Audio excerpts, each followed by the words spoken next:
93-cü ilin fevral ayında Ağdərə ətrafında kəndlər bir-bir gedəndə Respublikada ictimai siyasi vəziyyət gərginləşmişdi. Və hətta o vaxtı mənim yadımdadır ki, Naxçıvanda Heydər Əliyev bəyanatı olmuşdu ki, Azərbaycanda bütün sağlam qüvvələr prezidentin ətrafında birləşsinlər, Azərbaycanda vəziyyəti, gərginliyi azaltsınlar, düzəltsinlər. Yəqin ki, o vaxtı o bəyanat sizin xoşunuza gəlmədi, nəticə çıxartmadınız.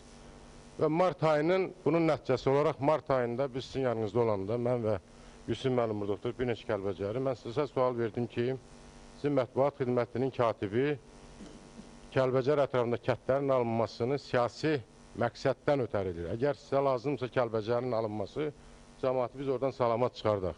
Mən çox xahiş edirəm, biraz səmimi, bax bu nə məqsəd daşıyırdı, bunu indi etiraf edəsiniz. Siz onu bir dəfəlik bilin.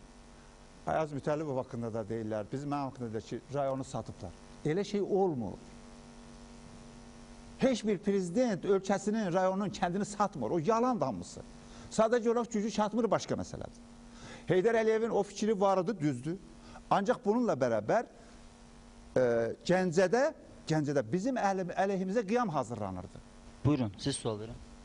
Bayaq Mir Şahin söhbətin əvvəlində qeyd elədi ki, Nəcməddin Sadıqovla danışdım. O dedi ki, Əbülfəz bəy bilir, bəzi məqamların açıqlanmasının vaxtı deyil. Nəcməddin Sadıqov buna nə demək istəyib? Mən sizə deyim, o bəzi məqamları mən ümumiyyətlə böyük siyasi problemləri deyirəm. Kəlbəcər hadisəsinə aid heç bir şey gizli qalmamalıdır. O nə deyir, mən onu bilmirəm, nəyi nəzərdə tutur. Kəlbəcər hadisəsinə qədər hər bir şey bugün hazır açılmasına, heç bir gizli qalmasına ehtiyac yoxdur. Onun açılmasına mən həmişə hazıram. Buyurun. Mən çünki görürəm səhərdən sual vermək istəyirəm. Elçibək bəydən soruşmaq lazımdır ki, mən Kəlbəcərin telegrafist işləyirdim. Kəlbəcər dar gündə idi. Şükürov gəldi, telegrama vurdu ki, yoldaş Elçibək, məni qəbul edəsiniz. Kəlbəcəri Laçınla Şuşa kimi qumara qoydular. Mən 500 kəlmədən ibarət bir telegrama vurdum. Uvedim Leninlə. Onu qanunsuz olaraq 4 dəfə vurdum ki, birə çatmasa o birisi çatsın. O birisi çatmasa o birisi çatsın. Gözlədik Elçibək onun heç birinə cavab vermədi. Kəlbəcər onun gücündən getdi. Kəlbəcər sahibsiz getdi. Kəlbəcər ordusuz getdi. Ordu Kəlbəcərdən qabaq qaçıb getmişdi. Ordu orada vardı. İndi sonra oradan çıxıb başqa şey. Mən ordunu göndərmişəm. Polis qüvvəsini göndərmişəm. Döyüş qüvvəsini göndərmişəm. Hamısı orada olub. İndi sonra orada müqavimət nə cür təşkil olub? O ikinci variantdır. O artıq generalların, hərbiçilərin işidir. Bir. İkincisi, sizin teleqramınıza cavab mənim verməyim deyil. Sizin teleqramınız verilir Müdafiə Şurasına. Müdafiə Şurası onu işləyir və onun haqqında tədbir görür. Məsələ budur. Üçüncüsü, sizin Əvəz Şükürov məsələni tamamilə yalan danışır. Kəlbəcəri dağdanın birisi elə Əvəz Şükürovun özüdür. Milyonlarını çıxartdı oradan. Xalqı qaçqınlığa birinci sövq eləyən odur. Başdan ayağa yalancıdır, rüşvətxor və quldurun birisidir. Əbülfəz bəy, Əvəz Şükürovun oğlu şəhid olub, milli qəhrəmandır. Əvəz Şükürov hacdan gəlib, hacıda yaxşıdır. Oğlu üçün vermişəm, amma üçün yox. Vermişsiniz, sağ olun. İcazə verirəm. Bu Əlifsət müəllim sualını versin. Əbülfəz bəy, mənim yəni o iradlarım biraz incik qəbul eləməm. Mənim sizə bir sualım var. Yadınızdadır, bəlkə yadınızdan çıxıb. 93-cü ilin mart ayının 27-sində səhər saat 4-də siz bizim o qərargaha zəng vurdunuz. Kəlbəcərin deməli müdafiəsinə kömək qərargahı. Kəlbəcərlər orada yığışmışdı. Burada çox adamlar iştirak edir.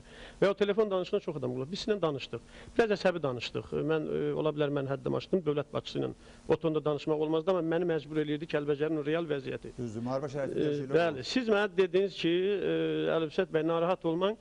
Başımla cavab deyəm, Kəlbəcərdən bir adam çıxmayacaq, Kəlbəcərə erməni girməyəcək. Dedim, Əbülfəz bəy, siz alladırlar, informasiyanı düzgün vermirlər. Mən Kəlbəcərdən 3 gündür gəlmişəm. Kəlbəcər gedir, bir həftədən sonra Kəlbəcər adlı rayon Azərbaycanda olmayacaq. Mən bunu görüb gəlmişdim. Sualınızı xahiş edirəm. Bəli, siz dediniz ki, yenə cəmaatınızı sakitləşdirin, heç kimi heç yerə qoymayın. Mən başımla cavab deyəm, Kəlbəcərdən bir adam çıxmayacaq, Kəlbəcərə erməni girməyəcək. Bu bir moment. Bu cavabı verim sonra. Bəli, buyurun. Bu məsələdə mənə Müdafiə Naziri bunu deyib. Bunu Nəcməddin Sadıqov deyib, bunu İskəndər Həmidov deyib, bunu İskəndərin qardaşı deyib. Bunu hamısı mənə deyiblər ki, sən arxain ol, biz onu müdafiə eləyəcəyik, Kəlbəcərdən heç kim getməyəcək. Mən də o qüvvələrə arxain olmalıydım və kimə arxain olum? Mənim vuran gücüm, silahlı qüvvələrim budur. Milli Təhlükəsizlik deyib ki, biz Kəlbəcəri verməyəcəyik. Mən də onun aslında demişim, siz xalqı möhkəm saxlayın, müqaviməti gücləndirin, biz verməyəcəyik. Aydındır, bunu dərk elədim. İkinci məqam 93-cü ilin aprel ayının 2-sində artıq Kəlbəcər ermənilərə təslim olandan sonra o Kəlbəcər işğal olunmadı. Kəlbəcər təslim olundu. Kəlbəcər təslim olunandan sonra bizim ikinci telefon danışığımız oldu. Onda daha kəskin danışdıq və mən yenə sizdən üzr istəyirəm, o dəfə ifadələrim çox kəskin oldu. Sizə də kəskin ağır sözlər dedim ki, siz mənə dediniz, mən sizə dedim, bu gün mövzusu deyil. Siz orada mənə bir kəlmə dediniz ki, Kəlbəcər cəmaatı, Kəlbəcərlilər Kəlbəcəri verdi, çıxdı. Onda nə məqsəd daşıyırdı? Yəni Kəlbəcərlilər Kəlbəcəri verib çıxırsa, Kəlbəcərlər sizin rəiyyətiniz idi. Mən o məsələdə, məhz bu məsələdə, mən bu məsələni çevirmişdim, mən özümün həmin təyin etdiyim icra başçısının üstünü. O İlhamın üstünü.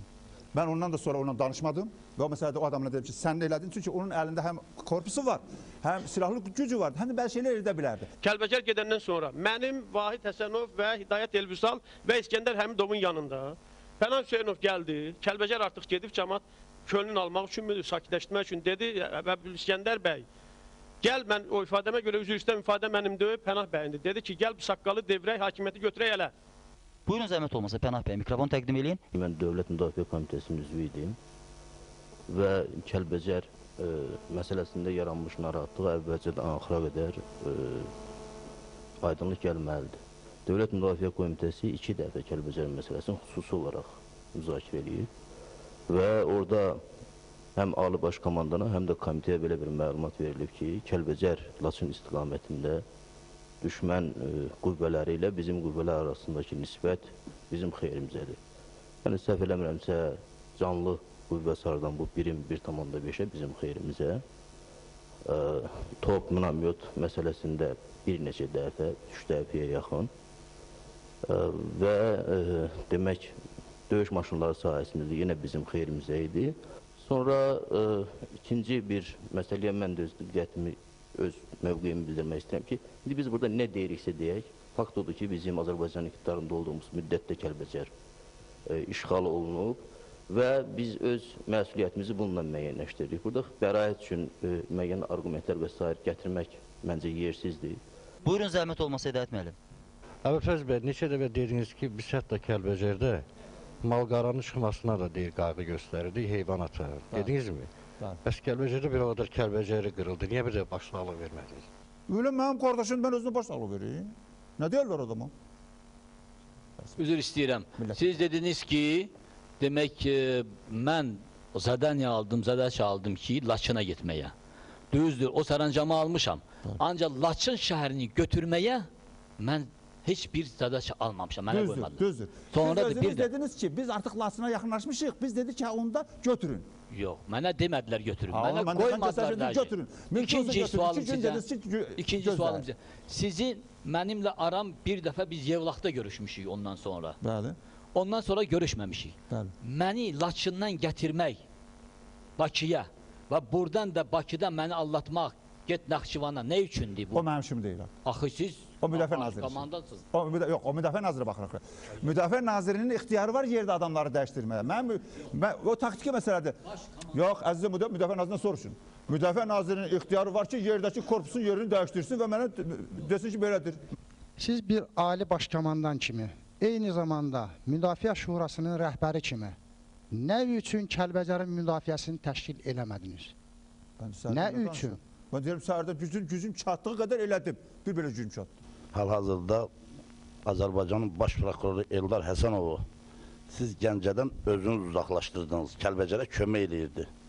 Və Zahir Rzayevi siz uzaqlaşdırdınız və özünüz də etiraf elədiniz ki, biz sizin yanınıza gələndə, Kəlbəcərdən çıxıb gələndə dediniz, bəli, mən uzaqlaşdırmışam. Hansı əsasa görə siz Kəlbəcər xalqına cavab verməlisiniz? Mən götürməmişəm. Müdafiə nazirinin təşrifi ilə olub.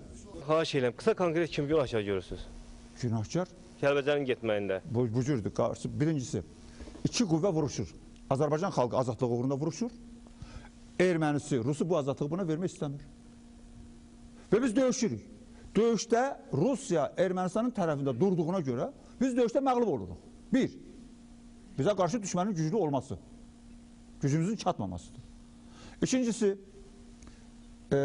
özümüzün qabaqcadan məsələyə hazırlıqlı olmamağımız. Konkret orada hansı qüvvələr idi sizə tabi olmayan qüvvələr, onları deyim. Bax, bizim vətənin torpağın satılmasına əsas səbəbkar olardı.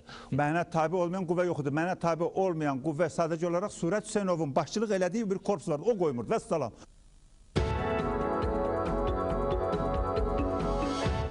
...1993-cü ildə Gəncə gəlmişdim və Gəncədə sonra Kəlbəcərin geri qaytarılması ilə bağlı əməliyyat olacaqdı. Elə bir əməliyyat planlaşdırılırdı və hətta o da yadımdadır ki, siz çox narahat idiniz, nigaran idiniz və belə bir söz dediniz ki, nəyimiz varsa qoyacağıq, əlimizdən gələcəyik və qaytaracağıq.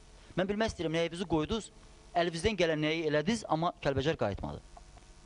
Bilirsiniz ki, Müdafiə Nazirliyi və Daxili İşlər Nazirliyinin qüvvələri ilə birlikdə konkret olaraq Müdafiə Naziri Dadaş Rzayev və Daxili İşlər Nazirliyindən də o işə təhkim olunmuşdu Eldar Həsənov. Birlikdə hazırlanmış plan əsasında həm Omar aşımı istiqamətində, həm də səhvlərimizə Gülüstan tərəfdən hücum əməliyyatı işlənib hazırlanmışdı.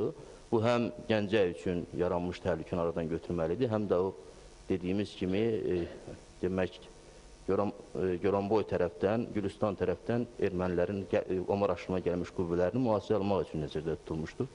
Biz orada müxtəlif hərbi hissələri, ön sıraları, səngərləri yoxlamışdıq, amma narahatlıq da onunla bağlı idi ki, mənə Eldar Həsənov dedi ki, ondan əvvəl Dadaş Rzayev də demişdi ki, Surət Hüseynov həmin qüvvələrin hücuma keçməsi haqqındakı planı mane olub, hücum haqqındakı qüvvələrin hücuma getməsinə razılıq vermir. Narahatlıq bununla bağlı Dadaş Rzayev təsdiq edə bilər, Eldar Həsənov da həmin bilavasitə döyüşdə iştirak edib, yəqin soruşsanız, o da bildirər. Buna baxmayaraq, mən sizə deyim ki, ümumiyyətlə Kəlbəcəri qaytarmaq mümkün olmadısa da, həmin əməliyyat nəticəsində Gəncə üçün yaranmış çox ciddi təhlükə aradan götürüldü və həm Goranboy Gülüstan istiqamətində, həm də Omar aşımı istiqamətində bizim qüvvələrimizi xeyli yaxşılaşdıra bildik. Buyurun, zəhmət olmasa sualınızı verin. Pənah Hüseynova sualım budur. Aprelin 1-i 1993-cü ildə Kəlbəcərin ortasında mən sizə hərbi formada raport vermişəm. Onda siz deyin görək, Aprelin 1-i günü Kəlbəcərə siz gələndə gəlişinizdən Əbülfəz Əliyevin xəbəri var idimi? Gəldiyinizin məqsədi nə idi? Məlumdur ki, 27-sində səhərdən Kəlbəcərə hücum başlamışdı və çox ziddiyyətli məlumatlar alınırdı. Mən Prezidentin Ali Baş Komandanın tapşırığı ilə Gəncəyə getdim.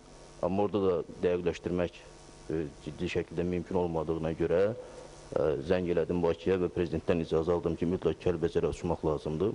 Biləsiniz ki, Kəlbəcəri işğaldan başqa bizim düşmənlərin həm də Respublikada ciddi siyasi stabilliyi pozmaq planı vardı. Onun qarşısının alınması üçün siyasi qərarların qəbul olunmasında mənim orada iştirakımın da müəyyən demək rolu olub. Aprelin 1-də 1993-cü ildə mən Kəlbəcərdə idim. Bu zaman girdim qərargaha, orada mənə Nəcməddin Sadıxov Pənah Hüseynovi təqdim elədi. Dedim, mən tanıyıram, mənim tələbəm olub. O da dedim, mənim müəllimim olub. Qaydanda isə mən bilmədim, nə danışdılar, nə danışmadılar. Qaydanda bu istəyirdi, Seydlilərdən gəlsin, yuxarıdan, dağ tərəfdən. Bu kim?